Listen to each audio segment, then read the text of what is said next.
Greater Hyderabad municipal corporation పాలక మండలి చివరి సమావేశానికి సమయం ఆసన్నమైంది. ఈ నెల 25న ఉదయం 10 గంటలకు మేయర్ గద్వాల విజయలక్ష్మి అధ్యక్షతన జరిగే మీటింగే ప్రస్తుత పాలక మండలికి లాస్ట్ భేటీ. వచ్చే ఏడాది ఫిబ్రవరి 10తో పాలక వర్గం పదవీ కాలం ముగుస్తుంది. అందుకే చివరి సమావేశం వాడివేడిగా సాగే అవకాశాలు కనిపిస్తున్నాయి. జీహెచ్ఎంసీ ఆఫీసులో వాటర్ ఫౌంటైన్, గాంధీ అంబేద్కర్ విగ్రహాలను ప్రారంభించనున్నారు మేయర్. చివరి సమావేశంలో టీ బ్రేక్ సమయంలో ఫోటో సెషన్ కూడా ఏర్పాటు చేశారు.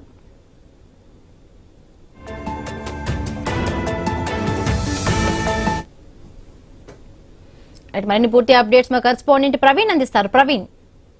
ఎస్ బిందు, మనం చూసుకుంటే కనుక అయితే ఈ నెల 25వ తేదీన ఉదయం 10 గంటలకు జీహెచ్ఎంసీ మేయర్ గద్వాల విజయలక్ష్మి అధ్యక్షతన బల్దియా చివరి సమావేశం నిర్వహించినట్లు అయితే తెలుస్తుంది. అయితే ప్రస్తుత పాలక మండలికి ఇదే చివరి సమావేశం కూడా కావడం విశేషంగా తెలుస్తుంది. అయితే చివరి సమావేశం కావడంతో సమావేశం టీ బ్రేక్ లో ఏదైతే టీ బ్రేక్ ఉంటుందో ఆ టీ బ్రేక్ లో మొత్తం కూడా ఆ ఫోటో సెషన్ కూడా ఏర్పాటు చేయాలి. అందులో గద్వాల విజయలక్ష్మి అధ్యక్షతన డిప్యూటీ మేయర్ అధ్యక్షతన మొత్తం తోలుగా కూడా చూసుకుంటే కనుక అక్కడ ఉన్నటువంటి కార్పొరేటర్లు అందరూ కూడా అన్ని పార్టీలకు చెందినటువంటి కార్పొరేటర్ల సమక్షంలో ఒక ఫోటో సెషన్ కూడా ఏర్పాటు చేయడం జరుగుతుంది. అదేవిధంగా చూసుకుంటే కనుక అయితే ఫిబ్రవరి 10తో ఈ యొక్క పాలక మండలి మొత్తం పదవీ కాలం ముగియడంతో ఇదే చివరి సమావేశం కానున్నట్టుగా తెలుస్తుంది. అదేవిధంగా చూసుకుంటే కనుక హాట్ గా ఈ యొక్క సమావేశాలు జీహెచ్ఎంసీ కౌన్సిల్ మీటింగ్ కొనసాగే అవకాశం ఉందంటూ కూడా చెప్తున్నారు. ఇప్పటికే ప్రజా సమస్యల పైన అధికార పక్షాన్ని నిలదీసేందుకు ఇటు బీఆర్ఎస్ గానీ బీజేపీ గానీ మొత్తం కూడా సిద్ధమైన తరుణం లోపల అదేవిధంగా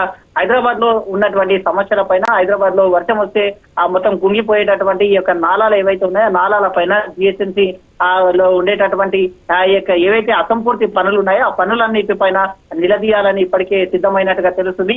ఎల్లుండి జీహెచ్ఎంసీ ప్రధాన కార్యాలయంలో వాటర్ ఫౌండేషన్, గాంధీ, అంబేద్కర్ విగ్రహాలను కూడా అక్కడ ఏర్పాటు చేయనున్న నేపథ్యంలో ఈ యొక్క సమావేశం పైన మొత్తం కూడా ఉత్కంఠ అయితే రేగుతుంది.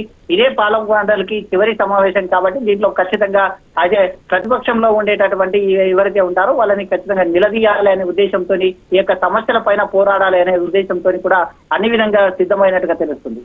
Right, thank you Praveen, thanks for the update.